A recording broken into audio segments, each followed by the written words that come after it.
Bendiciones, bienvenidos a este nuevo tiempo de lectura bíblica. Estamos en el capítulo 15 del segundo libro de Samuel.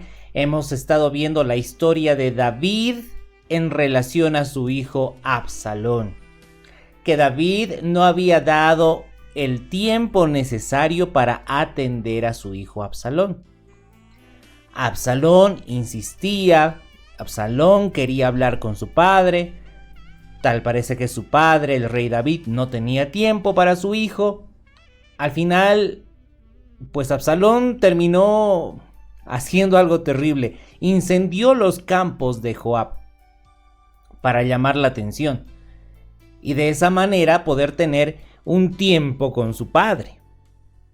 Y bueno, en efecto, eso resultó porque fue llevado Absalón hacia el palacio real donde estaba el rey David. Y cuando se encontraron, dice que David besó a su hijo Absalón y ahí había terminado el capítulo 14. Ahí hemos terminado el capítulo 14. Ese es el último versículo.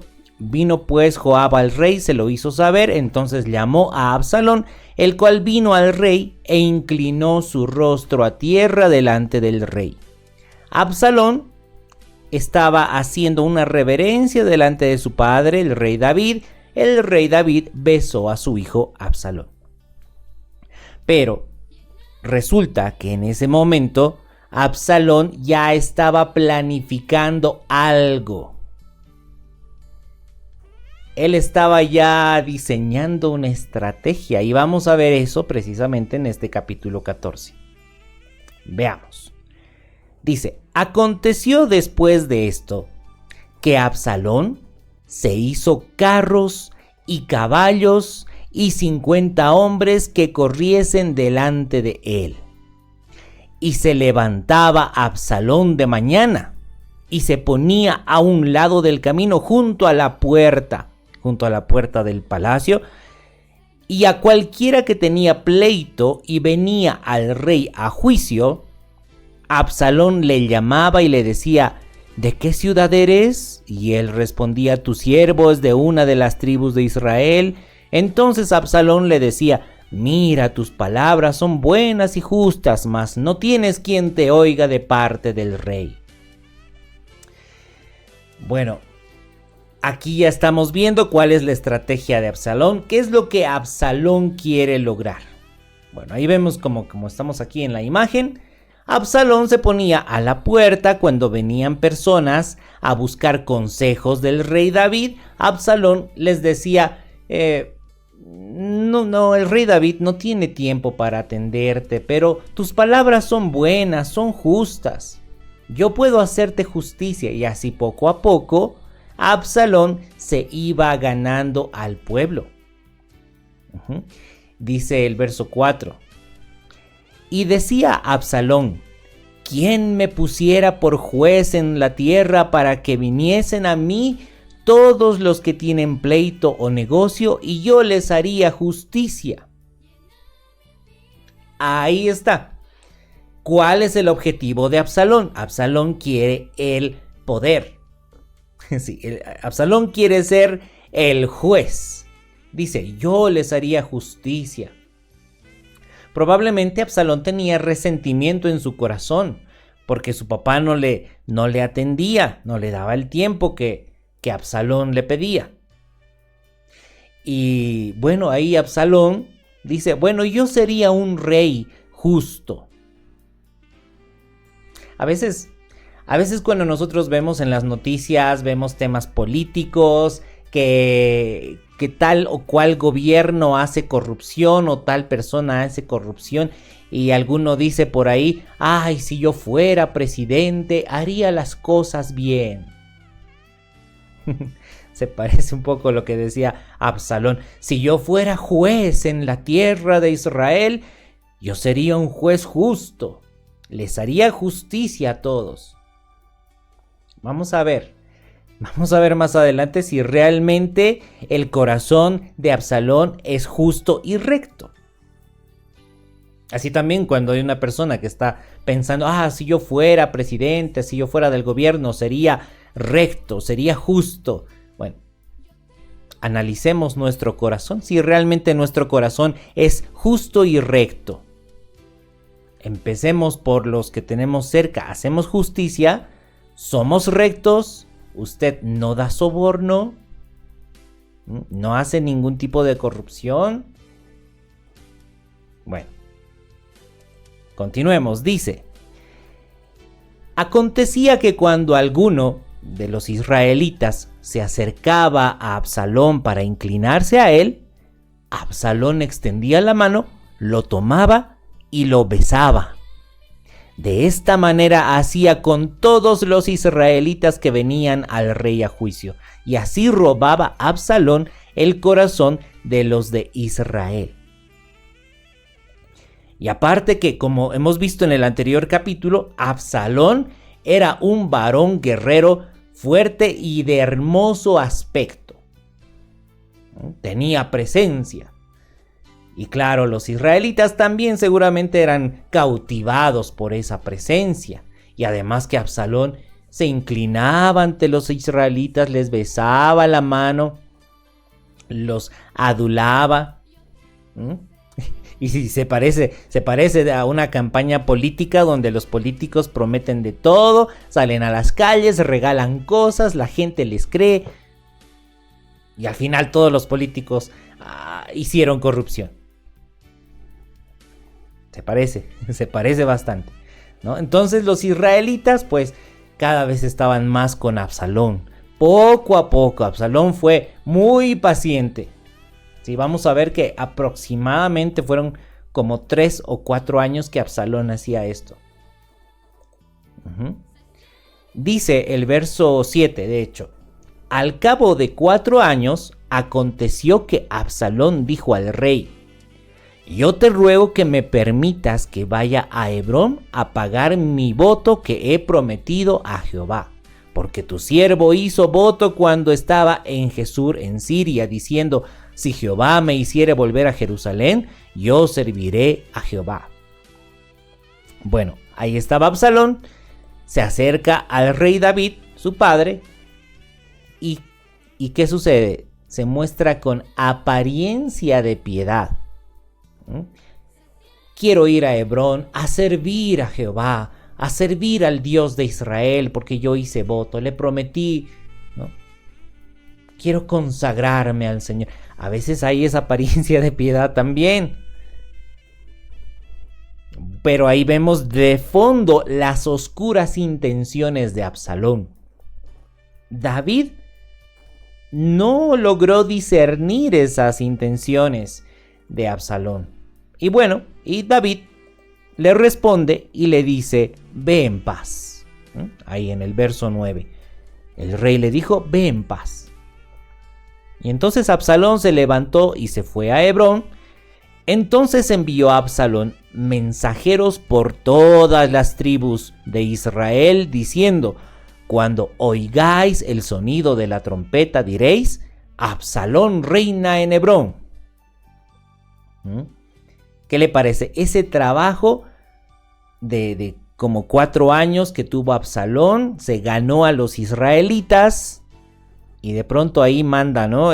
Sus mensajeros, pues estaban haciendo su campaña como una campaña política. Cuando oigan el sonido de trompeta, todos van a decir: Absalón reina en Hebrón. Y fueron con Absalón 200 hombres de Jerusalén convidados por él, los cuales iban en su sencillez sin saber nada. ¿Sí? Absalón jalaba gente, pero esas personas no sabían de las intenciones que tenía Absalón. Y mientras Absalón ofrecía sacrificios, llamó a Ahitofel Gilonita, consejero de David, de su ciudad de Gilo, y la conspiración se hizo poderosa y aumentaba el pueblo que seguía a Absalón. Bueno, Ahitofel Gilonita era consejero de David, era el brazo derecho de David, y por supuesto cuando la gente vio que Ahitofel apoyaba a Absalón, pues cada vez más gente y más gente apoyaba a Absalón. Poco a poco se encontró que la mayoría de los israelitas estaban con Absalón. y dejando a David. Bien, evangelista Adrián Machado nos dice: gloria a Dios, el Señor te siga bendiciendo y dando más sabiduría.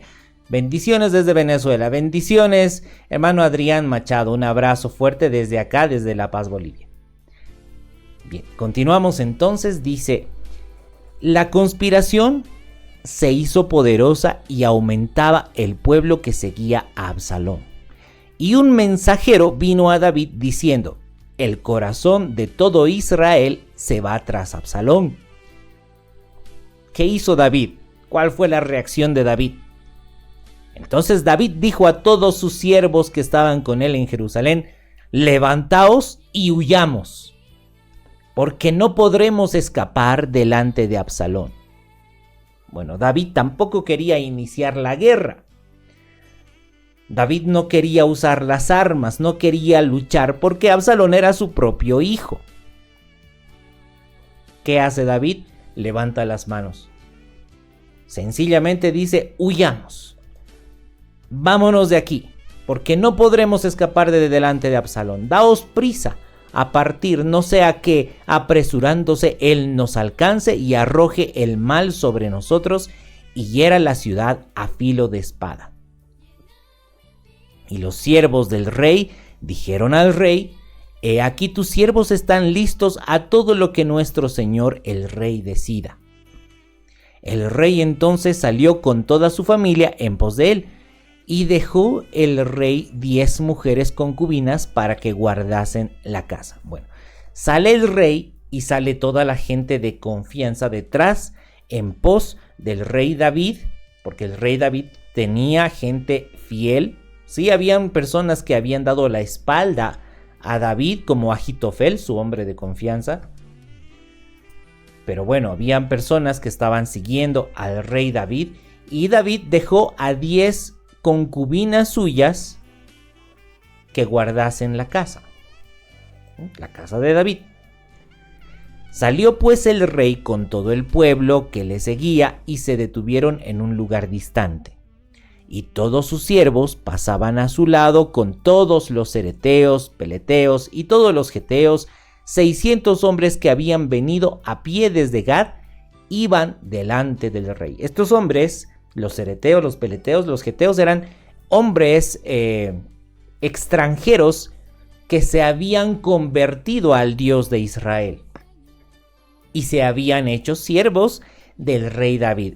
Interesante que la mayoría de los israelitas dieron la vuelta, le dieron la espalda al rey David, pero estaban estos extranjeros con David. Y esto me recuerda al Señor Jesús, porque el Señor Jesús vino a su pueblo. El Señor Jesús vino a predicar el mensaje de salvación a su pueblo, a Israel, a los israelitas, a los judíos. Y ellos se dieron la vuelta, le dieron la espalda al Señor Jesús. Por supuesto, no todos, pero la gran mayoría le dio la espalda al Señor Jesús. Y al final fuimos muchas personas de otros países que aceptamos al Señor Jesús. Y algo parecido también le pasó al rey David. ¿Qué le parece? Y por cierto, no hemos mencionado, cuando Absalón tenía la intención de traicionar a David, ahí en el último versículo del capítulo 14, Absalón le hace reverencia al rey y lo besa. Dentro de Absalón ya estaba la intención de traicionar a su propio padre, pero besa a su padre, hace reverencia a su padre. ¿A qué le recuerda esto? A Judas, ¿verdad? Judas también besó al Señor Jesús con la intención de traicionarlo.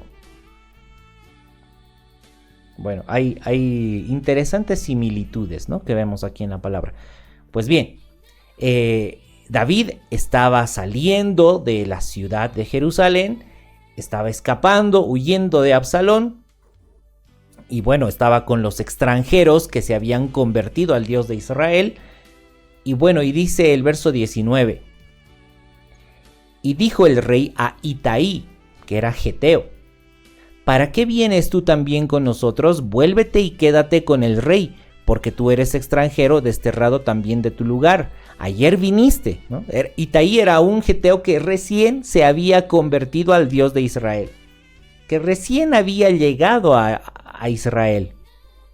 Y David le dice: ayer viniste, ¿y he de hacer hoy que te muevas para ir con nosotros?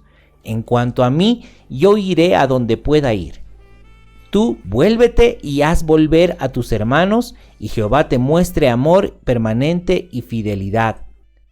Y respondió Itaí al rey diciendo: vive Dios y vive mi señor el rey, que o para muerte o para vida, donde mi señor el rey estuviere, allí estará también tu siervo. Entonces David dijo a Itaí: ven pues y pasa. Y pasó Itaí geteo y todos sus hombres y toda su familia.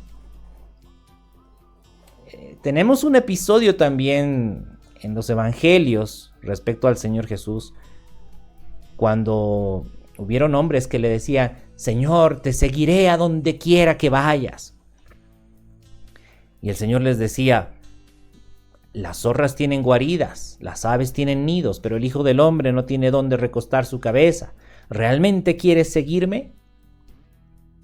Entonces, cuando había una persona que estaba realmente dispuesta a sufrir por Cristo, entonces el Señor Jesús les decía: ven, sígueme, tomando tu cruz. Y bueno, este Itaí geteo también, ¿no? Le dice: no, yo voy a estar con mi Señor, el Rey, voy a estar con el Dios de Israel, voy a servir al Dios de Israel para vida o para muerte. Y David dice: muy bien, entonces ven, quédate conmigo, pasa. Itaí fue con David y con toda su familia. Dice el verso 23 que todo el país, toda la tierra de Israel, lloró en alta voz. Pasó luego toda la gente el torrente de Cedrón, asimismo pasó el rey y todo el pueblo pasó al camino que va al desierto. Y he aquí también iba Sadoc, y con él todos los levitas que llevaban el arca del pacto de Dios, y asentaron el arca del pacto de Dios, y subió Abiatar después que todo el pueblo hubo acabado de salir de la ciudad. Bueno, se estaban llevando el arca del pacto, estaban llevando, bueno, los sacerdotes estaban yendo con David, pasaron el torrente de Cedrón. Sí, el torrente de Cedrón era una especie de río, sí, que, bueno, donde echaban incluso desechos y todo eso. Y bueno, pasaron ese torrente de Cedrón y dice que también iba Sadoc, que era sacerdote, que era profeta, y con él todos los levitas, dice, que llevaban el arca del pacto de Dios. Y asentaron el arca del pacto de Dios, y subió Abiatar después que todo el pueblo hubo acabado de salir de la ciudad. Pero dijo el rey a Sadoc: vuelve el arca de Dios a la ciudad de Jerusalén. Si yo hallare gracia ante los ojos de Jehová, él hará que vuelva y me dejará verla y a su tabernáculo. Y si dijere: no me complazco en ti, aquí estoy, haga de mí lo que bien le pareciere. Seguramente el rey David recordaba su pecado y además recordaba la sentencia de su pecado. Porque si bien Dios le dijo a David: tu pecado es perdonado, David, pero no te dejaré sin las consecuencias. Siempre estará la espada en tu familia. Y aparte también había otra sentencia que decía que tus mujeres serán violadas a la vista de todo el pueblo por tu pecado de adulterio. Y en ese capítulo habíamos aprendido que Dios perdona los pecados, pero las consecuencias continúan vigentes. La disciplina tiene que llevarse a cabo. No es un chiste cometer pecado. Hay consecuencias.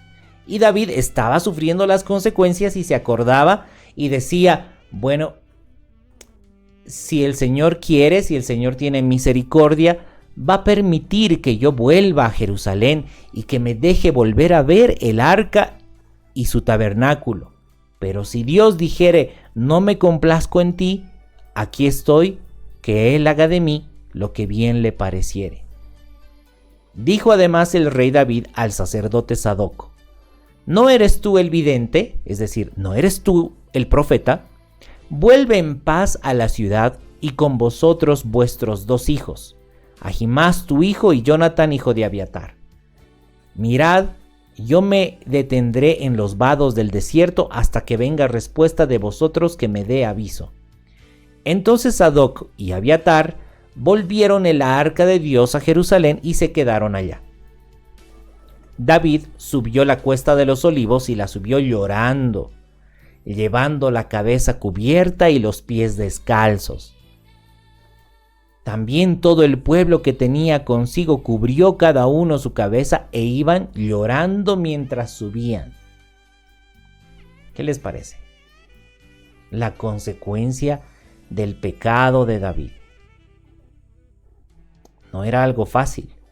Seguro que no era nada fácil. Aparte de ser desterrado, de dejar la ciudad de Jerusalén, de dejar el trono, David recordaba el pecado, recordaba las consecuencias por aquella falta, por aquellos 2 pecados, el pecado de adulterio y el pecado de asesinato cuando hizo que mataran a Urías Geteo. Bueno, dice el verso 31, y dieron aviso a David diciendo, Ahitofel, tu consejero, tu brazo derecho, está entre los que conspiraron con Absalón. Entonces dijo David, entorpece ahora, oh Jehová, el consejo de Ahitofel.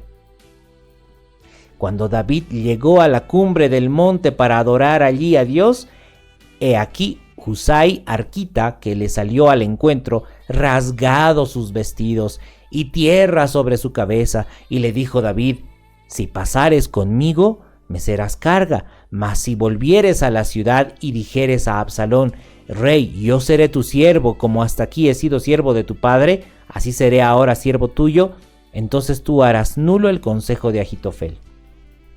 Bueno, David estaba enviando a este varón que se llamaba Husai, arquita, le dice, bueno, no vengas conmigo, conviene que vayas donde el rey Absalón. Es interesante que David aquí ya le está diciendo rey a su hijo.